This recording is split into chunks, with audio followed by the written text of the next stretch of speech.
Si vous n'avez jamais vu de zélotes dans l'évangile, parce que le véritable zélote, ce n'est pas notre frère Serge. Moi, je suis un premier zélote. Amen. Amen. Nous allons continuer notre enseignement sur le ver et le ricin. Comme vous savez, chaque vendredi, c'est vraiment le temps de parler de la part du Seigneur, de la part de Jésus. Donc nous continuons notre enseignement sur le ver et le ricin. La fois passée, on a touché le sous-thème sur la sortie de Jonas. Nous avions montré que la sortie de Jonas n'est rien d'autre que la sortie de Jésus qui vient du Père, étant soleil de la justice, mais il vient du Père, il commence d'abord par Israël. Il commence par Israël, alors que l'appel, la voix, la parole a été annoncée pour que Jonas vienne plutôt à Ninive. Le salut devait arriver ou commencer par l'Église, mais comme Jésus est né, au fait, chez les Juifs, du coup, le salut vient des Juifs. C'est pour cela. Mais vous allez remarquer que, bien que le salut vient de là, mais ils n'ont pas reçu. Mais quand nous disons que le salut vient des Juifs, ceux qui ont reçu ce salut n'est rien d'autre que les disciples.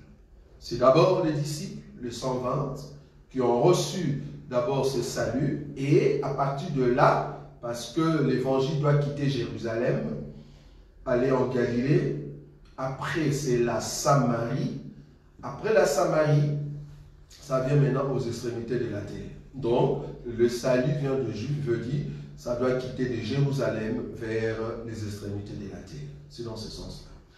Donc, du coup, Jonas, pour, au fait, commencer sa marche, au lieu d'aller vers Ninive, il commence la marche dans un navire, dans un bateau, dans un navire. Maintenant, aujourd'hui, nous voulons voir, au fait, le navire vers Tarsis. Le navire vers Tarsis. Donc, je vais montrer ou démontrer ici le navire en soi. C'est l'image d'une femme, c'est au fait Israël. Mais il y a un élément qu'on n'avait pas mentionné le premier jour que nous avons commencé cet enseignement. Mentionner au fait ce qu'on appelle les circonstances, les contextes de la prophétie de Jonas. Ça, c'est très important parce que si on ne comprend pas les contextes dans lequel Jonas a commencé sa prophétie, nous n'allons pas comprendre non plus, au fait, d'où vient Jonas. Ça va? Parce que beaucoup pensent que Jonas, c'est seulement le livre de Jonas. Non. Jonas, c'est un prophète qui était d'abord, en tout cas dans les contextes, dans l'histoire, c'est d'abord un prophète juif qui vient des Hébreux parce qu'il a été envoyé pour parler à Israël. Mais étant prophète, bien que Israël n'a pas reçu cette grâce-là, bien qu'il y ait un rétablissement au temps de Jonas, parce que Jonas est venu donner une prophétie par rapport à Israël, et Dieu va l'utiliser aussi pour aller, au fait, annoncer la parole à Ninive. Mais Jonas, étant hébreu, il a refusé. Le refus, c'était quoi? D'abord d'aller dans un bateau, et nous allons voir dans le temps que le même prophète Jonas qui a fui dans le bateau, bien que Dieu l'a ramené en Ninive, il a prêché, mais dans l'idée, je vous prêche, mais je ne pense pas que vous allez vous repentir. Tu vois? C'est là-bas que nous allons toucher maintenant le ver et le ricin. Ça va? Donc aujourd'hui, nous allons d'abord voir les contextes du prophète Jonas. Donc c'est un homme de Dieu, au fait, qui avant d'aller à Ninive, a d'abord prophétisé sur Israël. Donc je prends une écriture. Je prends une écriture là où Jonas a prophétisé sur Israël. Je crois que je prends 2 Rois. 2 Rois, j'espère que c'est cette écriture. 2 Rois chapitre combien? 2 Rois chapitre 14. 2 Rois chapitre 14. 2 Rois chapitre 14. Frère Béni, tu peux commencer à partir du verset 23. Je lis au nom de Jésus-Christ. Amen. La 15e année d'Améthias, fils de Joas, roi de Juda, Jéroboam, fils de Joas, roi d'Israël, régna à Samarie. Il régna 41 ans. Il fit ce qui est mal aux yeux de l'Éternel et ne se détourna d'aucun des péchés de Jéroboam, fils de Nébat, qui avait fait pécher Israël. 25. Il rétablit les limites d'Israël depuis l'entrée de Hamath jusqu'à la mer de la plaine, selon la parole que l'Éternel, le Dieu d'Israël, avait prononcée par son serviteur Jonas. Le prophète, fils d'Amitai, de Gath-Hépher, car l'Éternel vit l'affliction d'Israël à son comble et à l'extrémité à laquelle se trouvaient réduits esclaves et hommes libres, sans qu'il y eût personne pour venir au secours d'Israël. Or l'Éternel n'avait point résolu d'effacer le nom d'Israël de dessous les cieux. Il les délivra par Jéroboam, fils de Joas. Le reste des actions de Jéroboam, tout ce qu'il a fait, cet exploit à la guerre, et comment il fit rentrer sous la puissance d'Israël Damas et Hamath, qui avaient appartenu à Juda, cela n'est-il pas écrit dans le livre des chroniques rois d'Israël? Jéroboam se coucha avec ses pères, avec le roi d'Israël, et Zacharie, son fils, régna à sa place. Voilà. Donc ici, nous sommes au temps où Israël venait de se diviser. Comme vous savez, du temps de David et Salomon, Israël était un. Mais après Salomon, vu, en tout cas par rapport à l'écriture, ce que Salomon avait fait, la Bible dit, Dieu va couper Israël en deux. C'est là-bas que nous avons eu Juda et donc nous avons eu Juda, oui, et Samarie. Donc Israël était coupé en deux. Une partie était, il y avait Juda ayant comme ville, je crois, Jérusalem, et nous avons Israël d'un côté ayant comme ville Samarie. Samarie, capitale, pardon, Samarie. Donc du coup, Jonas était un prophète du côté d'Israël, pas du côté de Juda. Ça va? Il était du côté d'Israël. Il est sorti du côté d'Israël au temps du roi Jéroboam.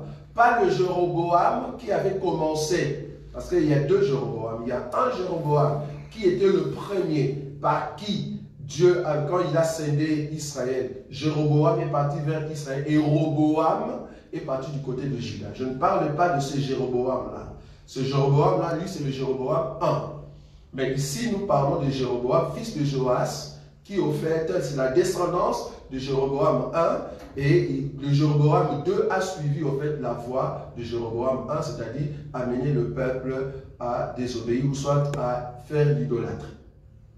Maintenant, du temps de Jéroboam 2, qu'est-ce qui se passe? Il y a eu un prophète, le prophète qu'on appelle Jonas. Qu'est-ce qu'il a dit? Donc, le verset que le bien-aimé vient de lire maintenant, la Bible dit, je crois, le verset 25, on peut au fait le relire. C'est ça, c'est que Jonas avait prophétisé. Donc, du temps de Jéroboam 2, parce que Israël pleurait. Israël commençait déjà à aller vers Babylone, je crois, ou à Syrie, c'est-à-dire l'heure de la déportation. Et ici, nous voyons un prophète qui est sorti pour commencer à prophétiser sur, au fait, Israël. Ça va? C'est très important. Un instant. Un instant. Voilà. Donc là, nous voyons... Merci. Donc là, nous voyons, au fait, Jéroboam 2 qui va suivre la voie de Jéroboam 1. Pourquoi? Parce que Jéroboam 1, ce qu'il avait fait n'était pas bien aux yeux de l'Éternel.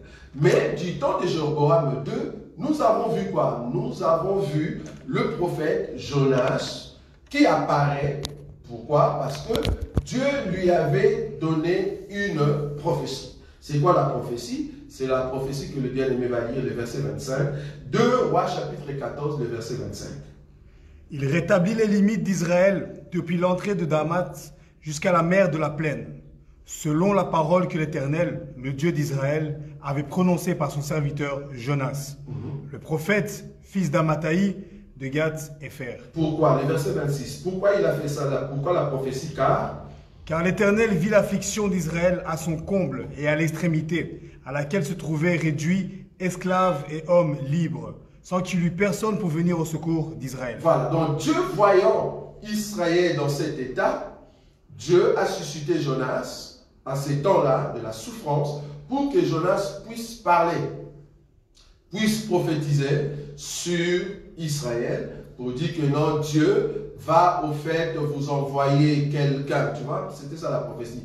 Dieu va vous envoyer quelqu'un, un sauveur, en d'autres termes, un roi, et qui va régner sur Israël. Et ce roi va au fait rétablir les limites d'Israël depuis l'entrée de Hamath jusqu'à la mer de la plaine. Vous voyez? Donc cette prophétie-là est arrivée quand Jéroboam II est entré au pouvoir. Et c'est là-bas que Jéroboam a conquis au fait, c'est réalisé la prophétie qui était prononcée sur Israël par la voix de Jéroboam qui est devenu roi. Donc, Jonas avait prophétisé sur Israël d'abord. Donc là, nous voyons plutôt la prophétie de Jonas, mais pour Israël. Mais après ça, c'est là-bas que nous venons maintenant dans notre livre de Jonas. C'est-à-dire, je voulais ici montrer que Jonas n'a pas commencé sa prophétie directement sur Ninive. Non, Jonas est un prophète hébreu, un prophète juif, qui a commencé d'abord la prophétie au sein d'Israël. Et pendant ces temps aussi, Dieu a profité de dire à Jonas d'aller aussi prêcher Ninive. Pourquoi j'ai pris cette écriture-là? Parce que du temps de Jéroboam, le navire vers Tarsis, parce que je vais parler sur le navire vers Tarsis, les navires vers Tarsis, c'était quoi? C'était le transport le plus rassurant. Les transports qui permettraient au fait aux Juifs d'aller chercher de l'or, d'aller chercher des biens pour amener en Israël. Le moyen de transport le plus sûr, c'était de prendre des navires à cette époque-là. Parce qu'à cette époque-là, il n'y avait pas encore de train. Le train, il n'y en avait pas. Donc, c'est le navire qui aidait le peuple pour aller chercher. Donc, le trafic qui se faisait entre Israël et, au fait, le pays de Tarsis, là où on allait chercher de l'or et ainsi de suite. Pourquoi j'ai touché cette écriture? Parce que nous allons voir, quand ces gens sont venus quand Jonas est venu dans les bateaux, il a trouvé le gens qui étaient embarqués dans ces bateaux-là. Il y a eu un moment quand il y a eu naufrage, quand il y a eu agissement de l'eau, la Bible dit qu'ils ont commencé à jeter les choses qu'ils avaient. Alors je vous avais dit, je vous avais promis que je vais vous montrer dans la Bible quelles sont les choses qu'ils jetaient. Ça va? Pourquoi? Parce que pour comprendre ce qu'eux ils jetaient, il faut comprendre c'est quoi ce trafic de Tarsis à Israël. C'est quoi ces bateaux-là, c'est quoi ces navires? Pas dans la révélation, dans la lettre. Ça va? Je prends dans la lettre. Je prends une écriture. Je prends 2 Chroniques. Oui, même 1 roi. Commençons par 1 roi. Frère béni. Prends 1 roi, chapitre 22. Je veux voir un peu ces navires qu'on appelle navires qui va d'Israël à Tarsis. 1 roi, chapitre 22, le verset 49. Il est dit quoi? Le verset 49.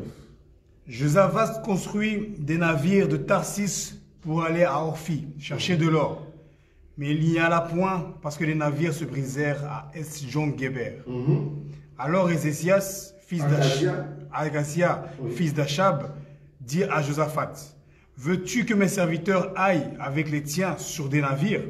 Et Josaphat ne voulut pas. Donc ici, nous voyons une écriture que Josaphat a construit au fait de navires qui permettaient de faire le trafic des Tarsis à Ophir. Ça va? Donc, mais le but de ces navires, c'était quoi? C'est pour transporter quoi? Chercher de l'or. Vous avez vu, non? Chercher de l'or. Ok. Je prends une autre écriture. Je prends 2 Chroniques. 2 Chroniques, c'est la même écriture, parce qu'il faut comprendre que Chronique et Livre de Rois, c'est le même écriture presque. Mais il y a des précisions de part et d'autre. Ça va? Donc je prends 2 Chroniques chapitre 20. 2 Chroniques chapitre 20. On va prendre les versets ici qui va nous aider pour comprendre ce que ces gens jetaient. C'est-à-dire, qu'est-ce qui se trouvait dans les navires. Ça va? C'est très important. Et nous allons voir le mouvement de l'agitation d'eau. En réalité, quand on dit il y avait agitation, qu'est-ce qui devait arriver? On va le voir dans l'Écriture. Donc, 2 Chroniques chapitre 20, le verset 34 à 37. 34 à 37. Le reste des actions de Josaphat, Oui. les premières et les dernières, Oui. cela est écrit fils de Hanani, lesquels sont insérés en Israël. Après cela, Josaphat, roi de Juda, s'associa avec le roi d'Israël, Akazia, dont la conduite était impie. Il s'associa avec lui pour construire des navires destinés à aller à Tarsis, et ils firent des navires et Etzjon-Geber. Alors Eliezer, fils de Dodava, de Mérécha, prophétisa contre Josaphat et dit: parce que tu t'es associé avec Akazia, l'Éternel détruit ton œuvre, et les navires furent brisés et ne purent aller à Tarsis. Voilà. Donc ici, dans cette écriture, qu'est-ce que nous voyons? De navires que Josaphat avait construits. Il a construit cela pour faire comme des échanges de commerce entre le roi au fait d'Israël et lui, Josaphat. Parce que comme je vous ai dit ici, nous sommes au temps où Israël était coupé en deux. Nous sommes au temps de Juda et Israël. Josaphat était roi de Juda. Le fait que Josaphat a fait alliance avec Akazia, qui est le roi d'Israël, ils se sont dit, ah, quand même, on est sorti peut-être de même père, c'est-à-dire Abraham. Je veux faire un bateau qui permettrait les échanges. C'est-à-dire qu'ils vont commencer à quitter Tarsis pour venir vers Israël là-bas, là où vous êtes. Parce que c'était coupé en deux. Vous voyez? Donc du coup, ces bateaux faisaient au fait le trafic. Mais ça transportait quoi? Ça transportait de l'or et d'autres choses. Maintenant, qu'est-ce que Dieu a fait? Il a donné la parole par le prophète Eliezer. Ça va? Alors Eliezer, fils de Dodava, donc c'est lui le prophète, il a prophétisé contre Josaphat pour dire, toi Josaphat, au roi de Juda, parce que tu t'es allié avec Akazia, roi, Akazia c'est ça non? C'est oui, Akazia, roi d'Israël, alors Dieu va au fait te frapper. La frappe c'était quoi? Dieu a frappé les navires. Ça va? Vous voyez ça? Dieu a frappé le navire. Donc, le navire qui était un moyen de transport, Dieu les a frappés. Comment? Il y a eu, au fait, le navire se sont immergés dans l'eau et se sont brisés. Ça va? Donc, quand nous voyons Jonas qui entre dans un bateau et que la colère de Dieu vient contre le navire, c'est l'identique. C'est que, au fait, Dieu avait fait aussi avec Josaphat. C'est-à-dire, Dieu a frappé le navire qui allait où? À Tarsis. Vous voyez ça? Nous allons prendre encore le livre de Jonas maintenant. On rentre là-bas. Le livre de Jonas. On prend le livre de Jonas. Tu peux maintenant commencer. Jonas chapitre 1er. Là où on a lu la fois passée, tu commences à descendre. La parole de l'Éternel fut adressée à Jonas, fils d'Amétaï, en ces mots. Lève-toi, va à Ninive, la grande ville, et crie contre elle, car sa méchanceté est montée jusqu'à moi. Et Jonas se leva pour s'enfuir à Tarsis, loin de la face de l'Éternel. Il descendit à Jappo, et il trouva un navire qui allait à Tarsis. Il paya le prix du transport et s'embarqua pour aller avec les passagers à Tarsis, loin de la face de l'Éternel. Mais l'Éternel fit souffler sur la mer un vent impétueux. Il s'éleva sur la mer une grande tempête. Le navire menaçait de faire naufrage. Les mariniers eurent peur et ils implorèrent chacun leur Dieu. Et ils jetèrent dans la mer les objets qui étaient sur le navire. Vous avez compris ça? Donc maintenant vous comprenez maintenant les circonstances qu'il y avait donc, du temps de Jonas. Donc ici, Jonas va quitter quelque part pour aller où? À Tarsis. Or Tarsis, c'était du côté de Juda. Là où, comme on a dit dans notre écriture, là où se trouvait Josaphat. Du côté d'Akazia, c'est là-bas qu'il y avait en fait la Samarie. Or, Jonas, je vous ai dit ici, il était un prophète du côté d'Israël, qui avait comme capitale Samarie. Ça va? Donc Jonas venait du côté d'Israël, il voulait aller du côté de Juda. Parce que Israël était coupé en deux. Les deux, c'était chacun dans son coin. Maintenant, du temps de Josaphat, qu'est-ce qu'il a fait? Il a fait de sorte qu'on puisse entendre, tu vois, on puisse entendre. Qu'il y ait des navires qui vont commencer à quitter chez nous ici à Juda, vers vous là-bas à Samarie. Or, le navire en question quittait au fait Tarsis pour aller vers les pays ou les villes qui étaient à Samarie. Et Dieu voulait maintenant frapper Josaphat. Dieu a frappé Josaphat, comment? En détruisant le navire. Maintenant, Jonas, en son temps, parce que le temps de Jonas, ce n'est pas le temps de Josaphat. Non, le temps de Jonas, c'est le temps de Jéroboam II, je vous ai dit ici. Mais pendant ces temps-là, il y avait quand même aussi des navires qui faisaient le même, au fait, ce même trajet. Vous voyez ça? Ce même trajet, c'est-à-dire quitter du côté de Juda pour venir vers Samarie, quitter du côté de Samarie pour aller vers Juda. Mais ce qui nous importe ici, c'est le mouvement de Jonas qui quitte du côté de Samarie et qui veut au fait aller vers Ninive. Ninive, ce n'est même pas Juda. Ninive, c'est vraiment ceux qui sont dans le pays des nations. Ça va? Chez les païens. Maintenant, qu'est-ce que lui dit? Qu'est-ce que Jonas fait? Au lieu de quitter Samarie, au lieu de quitter là où il était pour venir à Ninive chez les nations, lui il préfère aller vers Juda. C'est-à-dire fuir. Est-ce que vous voyez ça? Le fait que dans sa tête, il va vers Juda, parce que lui on lui a dit viens vers Ninive, vers les païens. Mais lui il va vers Juda.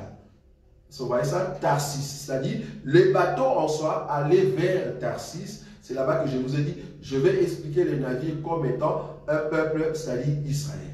C'est-à-dire une femme. Donc, le bateau en soi allait où? À Juda. Vous voyez ça?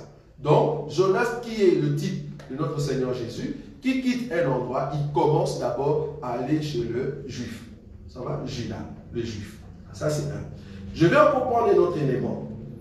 Très important, parce que j'explique ici le navire. Le sous-thème d'aujourd'hui, je vais expliquer le navire vers Tarsis. Ça va? Pour montrer que ces navires typifie au fait le peuple d'Israël, typifie au fait Juda, parce qu'il faut à partir de là, à partir des Juifs, c'est là-bas que nous allons voir maintenant comment le Seigneur a été envoyé vers nous. Ça va? Voilà, donc je prends une écriture. Je suis dans le livre de Ésaïe, Ésaïe chapitre 60. Ésaïe chapitre 60, on peut prendre le verset 8 jusqu'à 10. Ésaïe chapitre 60, le verset 8 à 10, 8. Qui sont ceux-là qui volent comme des nuées, comme des colombes vers leur colombier? Car les îles espèrent en moi. Les navires de Tarsis sont en tête pour ramener de loin tes enfants, avec leur argent et leur or, à cause du nom de l'Éternel, ton Dieu, du Saint d'Israël qui te glorifie. Les fils de l'étranger rebâtiront tes murs et leurs rois seront tes serviteurs.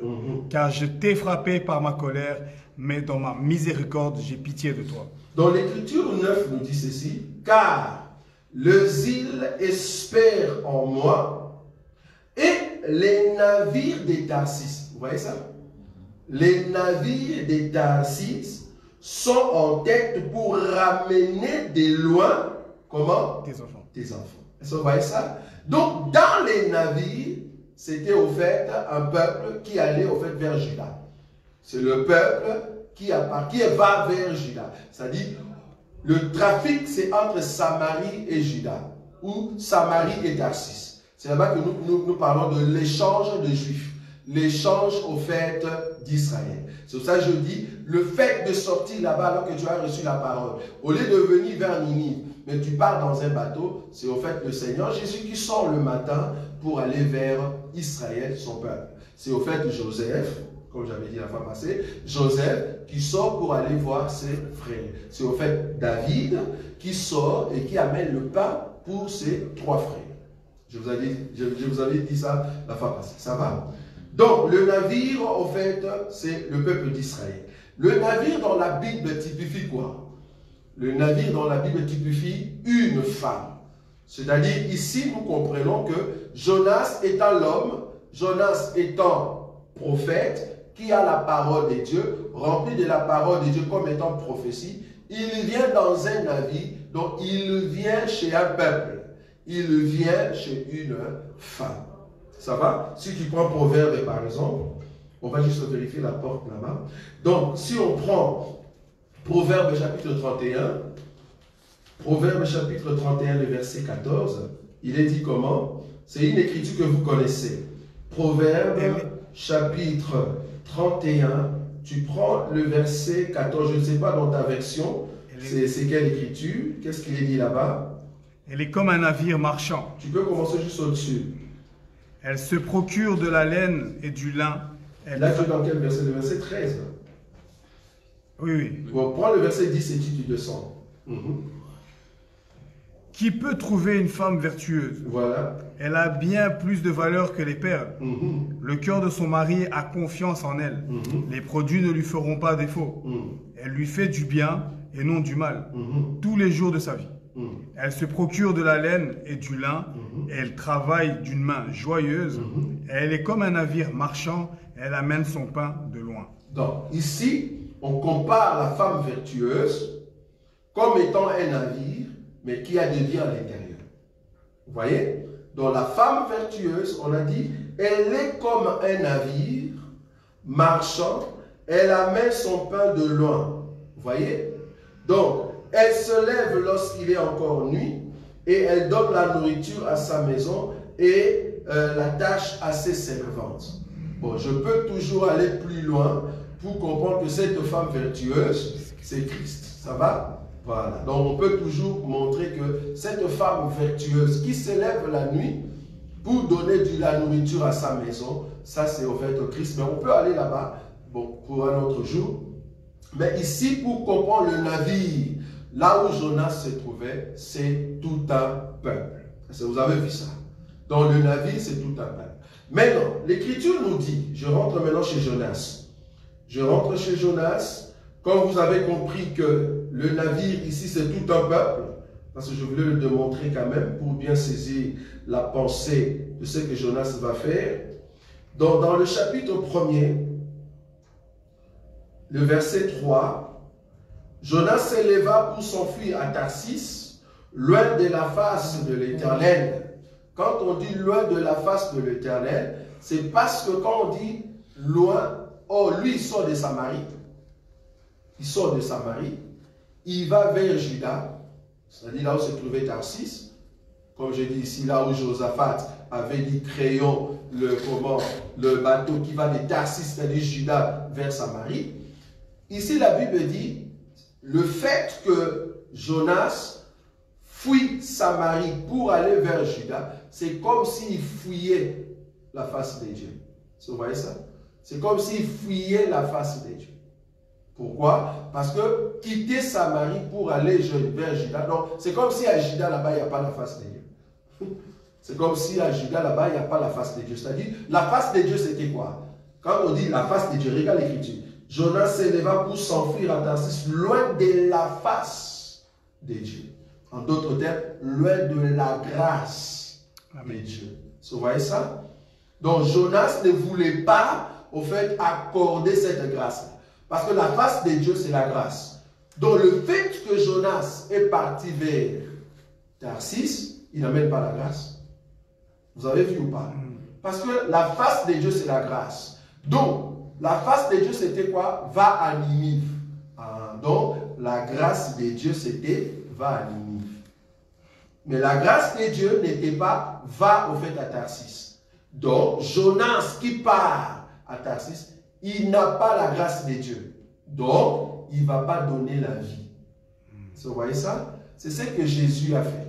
Le Seigneur Jésus, en venant, étant un prophète, il a dit, il a donné une parabole en disant, Jérusalem, Jérusalem, vous qui tuez le prophète.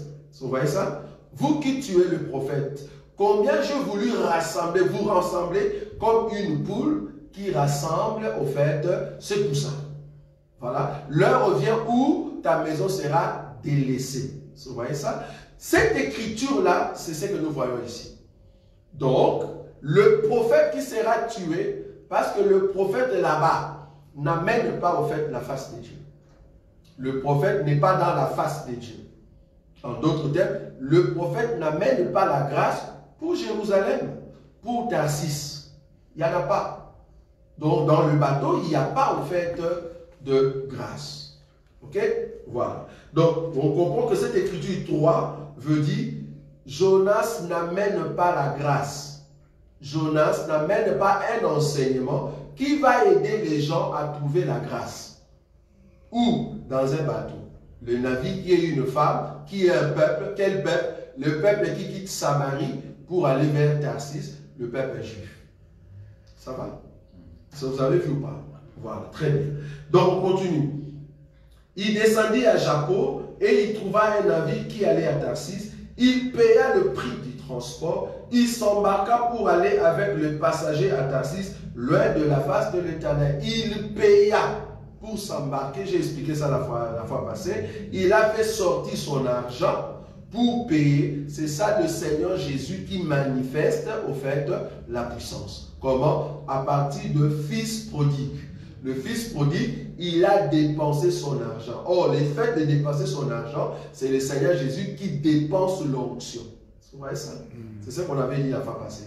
Donc, Jonas qui dépense son argent, ici, en donnant au fait les gens pour s'embarquer, c'est au fait Jésus qui vient en Israël, mais il opère le miracle, il nous montre sa puissance, combien il est riche, combien il peut s'embarquer. Vous voyez ça? Donc, il paye le prix. Vous voyez ça? Voilà.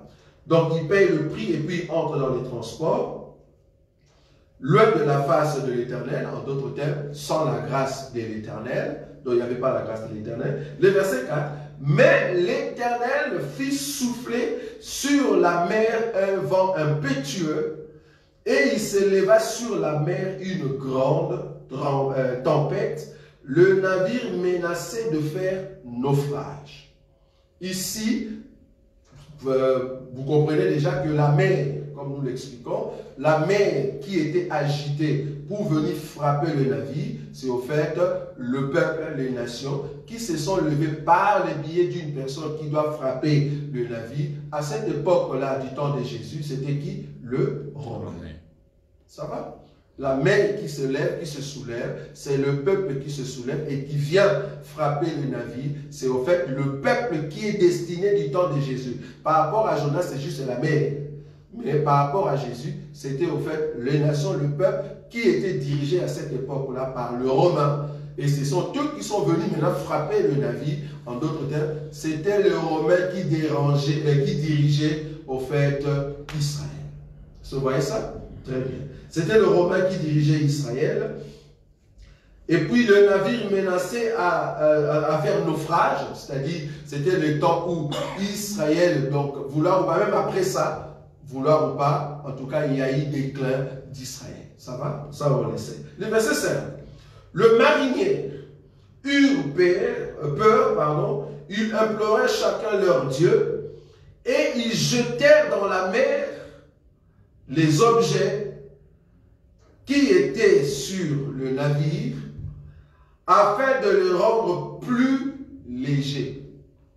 En d'autres termes, comme vous le savez, dans le navire, je vous ai dit ici, il y avait de biens.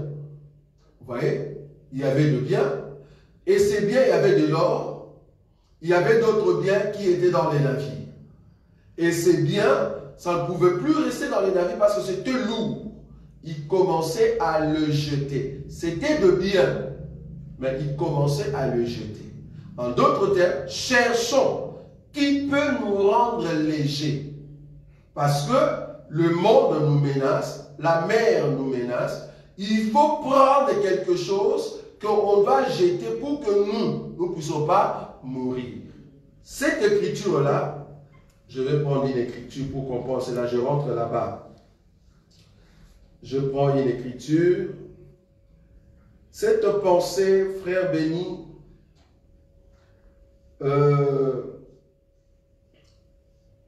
tu prends une écriture, je ne sais pas si tu vois l'écriture, là où le Seigneur Jésus parle de celui qu'on avait tué les serviteurs, et puis ils ont dit, voici maintenant son fils.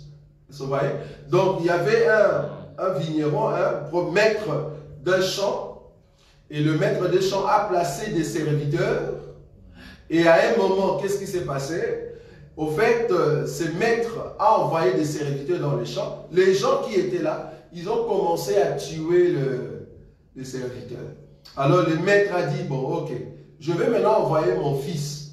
Peut-être quand ils vont voir mon fils, ils vont quand même avoir peine, tu vois. Et quand le fils est venu, ils ont dit, ah, voilà, c'est son fils, c'est lui qui va rester avec l'héritage. Tuons-le, tu vois. Et c'est comme ça qu'ils ont tué le fils. Et puis, la question là-bas, on pose la question pour dire, maintenant, qu'est-ce que le maître de ce champ ou de la vigne fera quand il va venir? Je ne sais pas si vous voyez cette écriture. Ça va? Vous avez trouvé? Jean 17, non? C'est comment? Jean combien? Jean 17. Il est dit quoi? Verset 1er. Après avoir ainsi parlé, Jésus leva les yeux au ciel et dit, Père... Non, c'est pas ça. Non, c'est pas ça. C'est pas ça, pardon. Matthieu chapitre 21. Matthieu chapitre 21.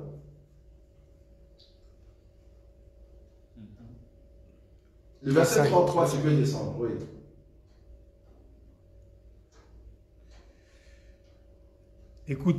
Écoutez une autre parabole. Oui. Il y avait un homme, maître de maison, qui planta une vigne et il l'entoura d'une haie. Il creusa un pressoir et bâtit une tour. Oui. Puis il l'enferma des vignerons et quitta le pays. Ici, par rapport à la parabole, pour ceux qui ne connaissent pas encore, je ne sais pas si on a déjà donné cet enseignement sur les paraboles de Jésus. On n'a pas encore commencé, hein. Donc on aura le temps d'entamer là-bas. Parce que les paraboles de Jésus, Jésus expliquait des choses à l'intérieur de ces paraboles. Donc dès que tu comprends déjà les paraboles de Jésus, tu comprends l'enseignement de Jésus. Parce que le parabole, c'est l'ombre. Vous voyez ça? C'est l'ombre. C'est au fait les ténèbres. Maintenant, si tu comprends les paraboles de Jésus, c'est comme si tu as découvert la lumière à l'intérieur. Donc les paraboles de Jésus, c'était un langage codé. Si tu décodes son langage, tu comprends en fait l'enseignement de Jésus. Il dit ici, écoutez une parabole. Il y avait un homme, maître de la maison, qui planta une vigne. Il entoura d'une haie, il creusa un pressoir et bâtit un tour, puis il la ferma à des vignerons et quitta le pays. Le vigneron ici, qu'on a donné la valeur de cette vigne. Vigne ici, c'est Israël. Le vigneron, c'est au fait le sacerdoce mosaïque. Vous voyez ça? C'est le sacerdoce mosaïque. Dieu avait protégé Israël en mettant la loi, en donnant au fait au sacerdoce mosaïque de diriger ce pays-là. Ça va? Donc Dieu a protégé Israël par rapport à la loi qu'il avait donnée. Maintenant, il est parti. Mais lorsqu'il est parti, il commençait quand même à envoyer des serviteurs. C'est ça le verset 34. Lorsque le temps de la récolte fut arrivé, il envoya ses serviteurs. Donc, à part les vignerons, il y avait aussi des serviteurs. Les serviteurs, c'est qui? Ce sont des prophètes. À part le sacerdoce mosaïque, il y a aussi des prophètes qui commençaient à venir en Israël. Et quand les prophètes venaient, c'est l'écriture que je vous ai dit ici, Jérusalem, Jérusalem, toi qui tues le prophète. Il tuait tous les prophètes. C'est ça la parabole que Jésus donne ici. Donc dans le verset 24, il envoya ses serviteurs vers les vignerons pour recevoir le produit de sa vigne.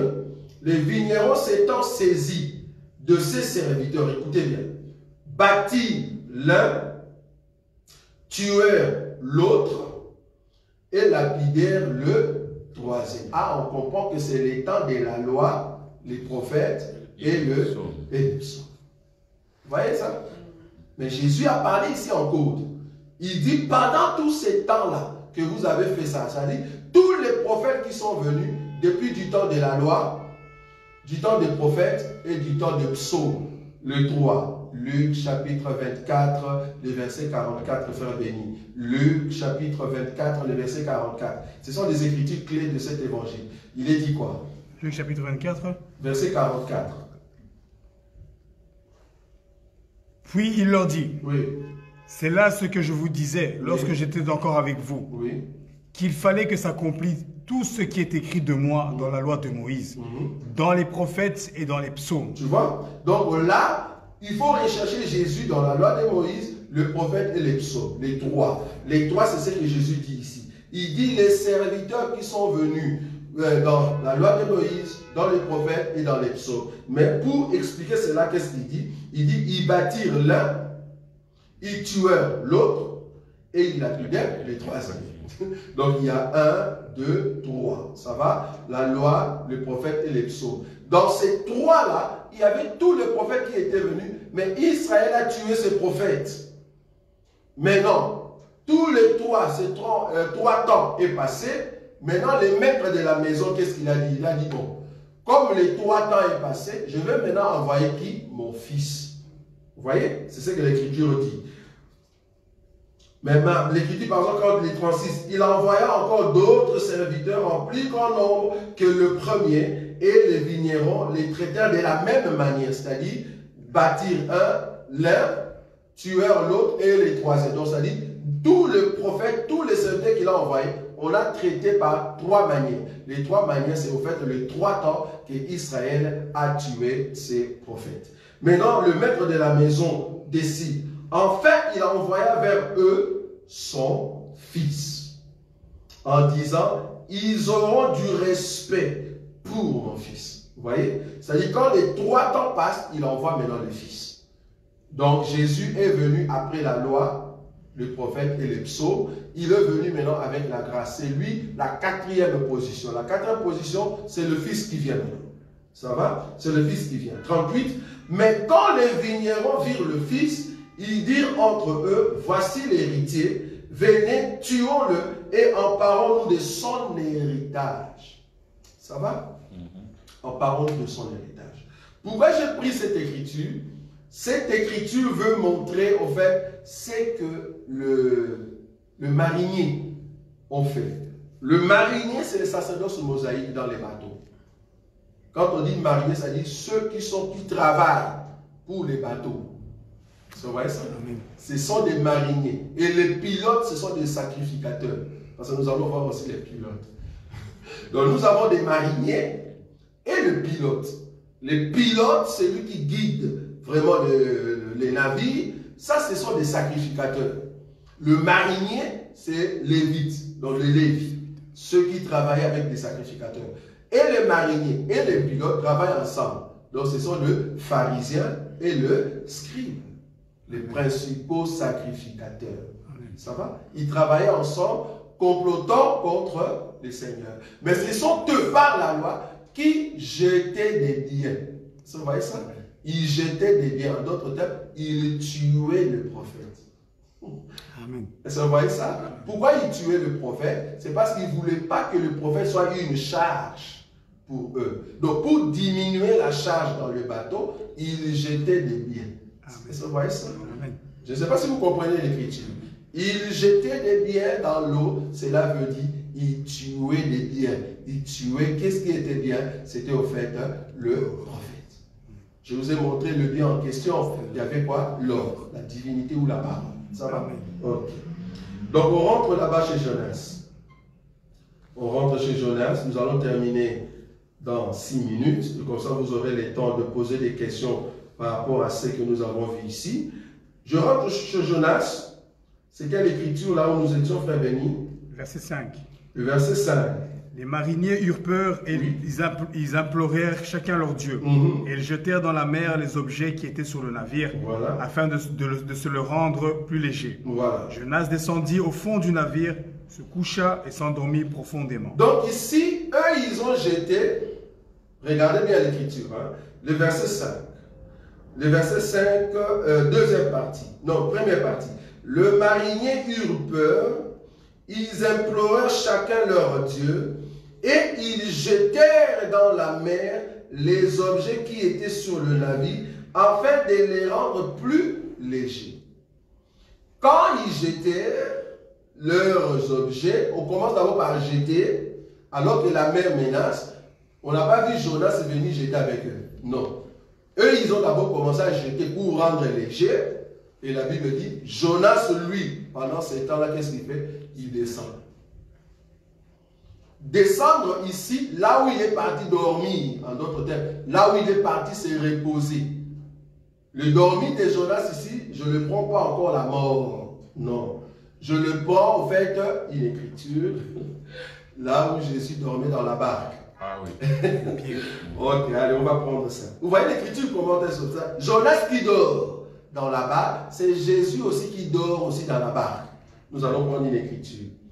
Je suis dans quelle écriture? Vous allez voir que c'est vraiment la même chose. Dans la barque, voilà. Qu'est-ce que je peux prendre là-bas pour trouver cette écriture? Voilà. Est-ce que ça peut m'aider? Voilà. Matthieu chapitre 8. Matthieu chapitre 8. Le verset 23, frère béni. Comme ça, tu fais beaucoup d'entraînement. Le verset 23, oui, qu'est-ce qu'il est dit? Il monta dans la barque, oui, et ses disciples le suivirent. Oui, 24. Et voici, il s'éleva sur la mer une si grande tempête que la barque était couverte par les flots. Et lui, il dormait. Voilà. Donc, c'est le même mouvement avec Jonas. C'est-à-dire, Jésus monte dans la barque, ils arrivent dans l'eau, il y a eu quoi? Agitation. Vous voyez ça? Il y a eu agitation. L'eau commençait à frapper quoi? Le bateau, parce que dans d'autres écritures, c'est encore plus clair. Hein? Là, il y a vraiment des mots qu'on peut prendre. Mais remarquez que ici, on dit, et voici, il s'éleva sur la mer une si grande tempête que la barque était couverte par le flot. Par le flot. C'est-à-dire le flot, c'est-à-dire en forme de vague qui vient frapper. Et je vous ai dit du temps de Jésus, en tout cas, pour ceux qui devaient arrêter Jésus en connivence avec le sacrificateur, c'était le Romain. Ça va? Donc ici, le bateau est frappé avec l'eau. Jésus, qu'est-ce qu'il fait? Il dort. Et si tu continues, les disciples, je crois, ils commencent à crier. Hein? Ils commencent à crier. Puis lui, quand il se réveille, il dit, Jean de paix de foi. Et attendez, on voulait mourir ici. On voulait mourir. Toi, tu dis, nous, Jean de paix de foi. Vous voyez ça? Nous, on voulait mourir. Mais lui, il dormait. En d'autres termes, c'est que Jésus faisait en dormant. Parce qu'il y a aussi une autre pensée. Si je coupais, comme je dis en P7, l'écriture, je peux expliquer que Jésus qui dort, par rapport à cette écriture ici. Jésus qui dort, c'est Jésus qui est avec l'Église. Et que les disciples qui crient pour que le Seigneur vienne en aide, c'est quand le Seigneur viendra par le biais des besoins pour calmer la mer. Ça, je peux aussi l'expliquer comme ça. Ça va, hein? Je peux aller aussi dans ce sens-là. C'est-à-dire, Jésus qui dort, c'est Jésus qui est calmement avec l'Église, parce que c'est le temps du deuil. Ça va, ça? Je peux aller comme ça. C'est le temps du deuil. Jésus qui dort, c'est le temps où Jésus est au milieu de l'Église, parce qu'il est mort. Sans d'autres termes, Israël pense qu'il est mort, mais en réalité, il dort. Mais il est avec qui? Avec l'Église, pendant qu'il dort.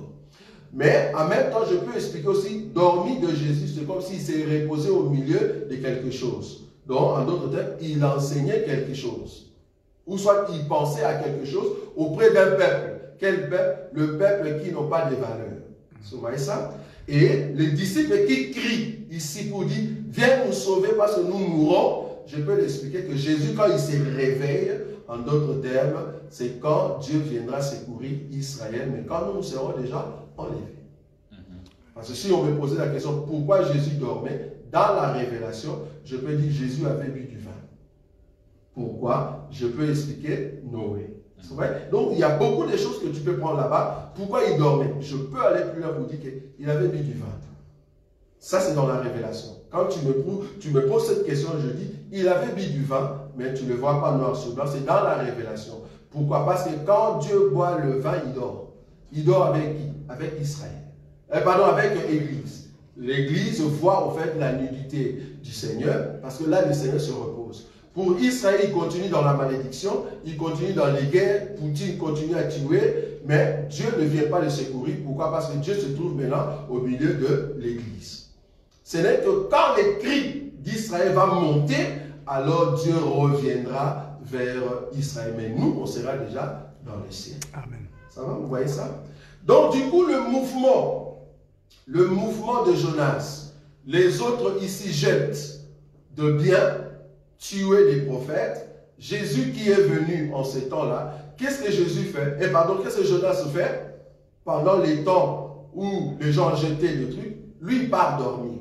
Donc, je peux expliquer le dodo de Jonas comme étant Jonas, dans la révélation, c'est le Christ Jésus quand Israël est sous le contrôle des Romains, Jésus n'était pas encore auprès de tout le peuple, mais il était caché au milieu des disciples. C'est-à-dire l'enseignement vrai était au milieu des disciples. Il fallait attendre 3 ans. C'est-à-dire le coucher de Jonas explique Jésus-Christ qui enseigne les disciples. Vous voyez ça? C'est Jésus qui est caché, qui se repose dans l'enseignement, mais au milieu des disciples, pas pour Israël. Si vous avez vu ça. J'ai dit, je peux le prendre au-delà si je coupais par pincette, prendre les dodos de Jésus comme étant les temps où le Seigneur règne au milieu de l'Église, et que quand il va se révéler, c'est le retour des besoins qui vient sauver Israël. Mais je ne le prends pas comme ça. Ici, je prends Jonas comme étant Jésus au milieu des disciples. Il explique au fait le parabole, il explique la parole de Dieu seulement à ceux auprès de qui il se repose avec Jésus. Si tu me dis, mais écriture se reposer, ça ne prend pas trop d'effet. Je peux te montrer que quand Jésus dormait, il dormait avec Jean. J'ai une écriture. Une écriture où Jean se couche sur la poitrine de Jésus. Donc là, c'était le repos. Celui qui peut écouter les battements du cœur de Jésus n'est rien d'autre que Jean. Donc dans la révélation, faire dodo sur Jésus, c'est reposer avec le Seigneur pour écouter le battement du cœur de notre Seigneur Jésus. Donc les dodos de Jonas expliquent Jésus qui enseigne seulement les disciples et qui ont la révélation. Vous voyez ça? Ok. Je vais prendre un autre élément rapidement pour qu'on termine ici.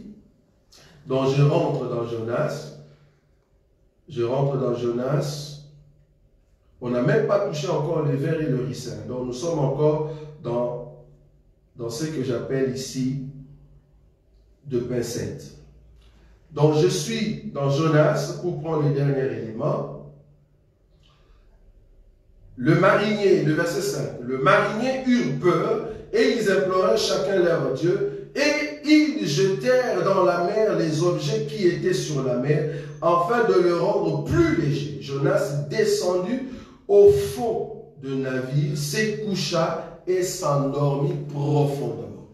Ça va? En d'autres termes, il était calme là où il était avec les disciples. Mais ici, alors que Israël souffre. Et puis le verset 6, les pilotes s'approcha de lui alors qu'il dormait. Ce n'est pas Jonas qui s'approcha des pilotes, mais c'est les pilotes. C'est les pilotes qui s'approcha de lui. Bon, quelqu'un m'a dit, bon, est-ce qu'on ne peut pas prendre Jonas comme étant Jésus qui est mort? Je dis, oui, tu peux prendre Jonas comme étant Jésus qui est mort, parce que la personne voulait vraiment la révélation. Hein? Je dis, tu peux prendre Jonas comme étant Jésus qui est mort, mais pas mort à la croix. Tu peux le prendre, parce que là, c'est là-bas que nous disons, nous avons la grâce de la révélation. Tu peux prendre Jésus non pas comme à la croix, mais prends Jésus comme étant mort à Gethsémane. À Gethsémane, quand il a dit, Père, est-ce qu'il n'y a pas possible que tu enlèves cette coupe? Parce que la Bible dit, après cela, sa sueur est devenue comment? Comme de grimons de sang. Vous voyez ça? Et même quand on lui posait des questions, on lui a dit, la façon que tu parles, c'est comme si tu es déjà mort. La façon qu'il parlait, c'est comme si tu es déjà mort. Parce qu'en réalité, dans la révélation, sur en Gethsémani, le Seigneur voyait déjà la mort. C'était déjà la mort. Parce que la Pâque, comme vous le savez, la Pâque en Israël se prépare le jeudi. C'est ça? Le jeudi ou le vendredi? Le vendredi. Le Shabbat, c'est quel jour? Shabbat, c'est samedi. C'est le vendredi. C'est le vendredi. Donc, la Pâque se prépare le vendredi, c'est-à-dire pendant la journée, on tue l'animal. Vous voyez ça? Donc, Jésus, déjà, quand il a dit aux disciples, allez, trouvez-nous une place, là où nous allons manger la Pâque en question, c'était, en fait, la personne de notre Seigneur Jésus qu'on commence déjà à préparer. Vous voyez ça? Donc, quand on mangeait la Pâque, c'est comme si le Seigneur était déjà mort. Lui étant l'agneau pascal, il était déjà mort. Donc, quand il voit des grimauds de sang, ça, c'est une personne qui est morte déjà. Vous voyez ça? Maintenant, étant Jonas couché, je peux prendre aussi comme Seigneur Jésus qui est mort, mais mort, non pas encore physiquement, parce qu'il va se réveiller. Jonas va se réveiller. Non pas comme étant mort à la croix, mais mort à Gethsemane. Quelqu'un qui est déjà mort. Remarquez pourquoi je dis à Gethsemane. Ici, la Bible dit le pilote. Le pilote s'approcha de lui et lui dit, pourquoi dors-tu? Ici, le pilote qui s'approche de Jésus, c'est en fait comment on dit, le principal sacrificateur. Ils ont envoyé une cohorte pour venir chercher Jésus à Gethsemane. Est-ce que vous voyez ça? Là où Jésus était à Gethsemane avec ses disciples, c'est là-bas qu'on est venu le chercher. Là où il s'est reposé, là où il faisait réunion, où il parlait à ses disciples. C'est là-bas que le pilote est venu. Est-ce que vous voyez ça? Le pilote est venu chercher Jésus là-bas, là où Jésus était avec ses disciples. Ben, c'était pour le prendre, pour comprendre qu'est-ce qui se passe. Donc, tout ce qu'on va dire à Jonas ici, c'est au fait Jésus qui passe devant les Sanhédrins. Est-ce que vous voyez ça ou pas? Amen. C'est-à-dire, tout ce qu'on va commencer à dire maintenant, que le pilote va commencer à dire à Jonas, ça, c'est au fait Jésus, quand on l'a arrêté, tout ce qu'on lui posait comme des questions chez Pilate, chez l'école Sanhédrin, chez Hérode. Ça va? Vous allez voir que les choses qu'il dit là-bas, c'est la même chose. Et même quand on dit, par exemple, le verset 6, le pilote s'approcha de lui et lui dit, pourquoi dors-tu? Lève-toi, invoque ton Dieu, peut-être voudra-t-il penser à nous et nous ne périrons pas. 7. Et ils se rendirent l'un à l'autre, venez et tirons au sort. Par exemple, le verset 7 ici. Venez et tirons au sort pour savoir qui nous attire ces malheurs. Ils tirèrent au sort et les sorts tomba sur Jonas. Qu'est-ce que je veux dire là-bas? C'est là-bas que je veux venir dimanche. Ici, tirer au sort veut dire, c'est Caïphe. C'est Caïphe ou Anne? C'est au fait Caïphe qui a dit, il est avantageux. Vous voyez cette écriture-là? Il est avantageux qu'un meure pour les biens de peuple. Voilà. Vous voyez ça? Parce que ici, ils vont tirer au sort. Pourquoi? Pour savoir qui est au fait maudit et que c'est la personne elle-même qui va mourir, pas nous. Que la personne elle-même meurt, pas nous. En d'autres termes, si une personne meurt, nous tous nous sommes sauvés. C'est Caïphe ou Anne qui a dit, il est avantageux. Vous voyez ça? Il est avantageux qu'un meure pour le bien du peuple. C'est qui? Oui, Jean 18. Jean 18, on va lire. Jean 18. Verset 14. Verset 14, il est dit quoi? Et Caïphe était celui qui avait donné ce conseil aux Juifs. Il est avantageux qu'un seul homme meure pour le peuple. Ok, mais au-dessus, juste le verset qui est au-dessus, pour savoir Caïphe c'est qui? Oui. Oui. On commence à partir du verset 12 alors. Oui, allez-y. La cohorte, les tribuns et les huissiers des Juifs. Oui. Ça, c'est le marinier. Est-ce que vous voyez ça? Oui. Tout ça, ce sont des mariniers auprès de Jonas. Ok. Oui. Se saisirent alors de Jésus et les lièrent. Oui. Ils l'emmenèrent d'abord chez Anne, car il était le beau-père de Caïphe qui était souverain sacrificateur cette année-là. Donc, Caïphe, c'est lui le souverain sacrificateur ce jour-là, ou pendant cette période-là. En d'autres termes, c'est lui le pilote. Vous voyez ça? Vous voyez comment est-ce que les Écritures marchent? C'est lui le pilote, Caïphe, c'est lui qui est le pilote, et c'est lui qui avait dit, il est avantageux qu'une personne meure pour le bien du peuple. Ici, on dit à Jonas, on va tirer au sort pour qu'une personne meure, comme ça nous tous nous n'allons pas mourir, que seule la personne meure. Vous voyez ça? C'est ça, en fait, Caïphe qui tire au sort pour que Jésus meure à la place du peuple. Est-ce que vous avez compris ça? Oui. Parce que je vous amène petit à petit jusque vers le ver et le gris. C'est là-bas que vous allez comprendre le pouvoir que vous avez en Christ Jésus. Amen. Amen. Voilà. Tendre Père, nous te disons un grand merci. Un grand merci, c'est lui qui amène nos yeux à comprendre la profondeur de ta parole et à changer notre façon de voir les choses, à comprendre la Bible non pas comme les hommes, mais à comprendre la Bible par rapport à ta personne, Jésus-Christ de Nazareth. Celui qui est venu dans la chair, afin qu'il soit la référence de toute... Nazako matangai, Nazako matangai, nga nazako matangai,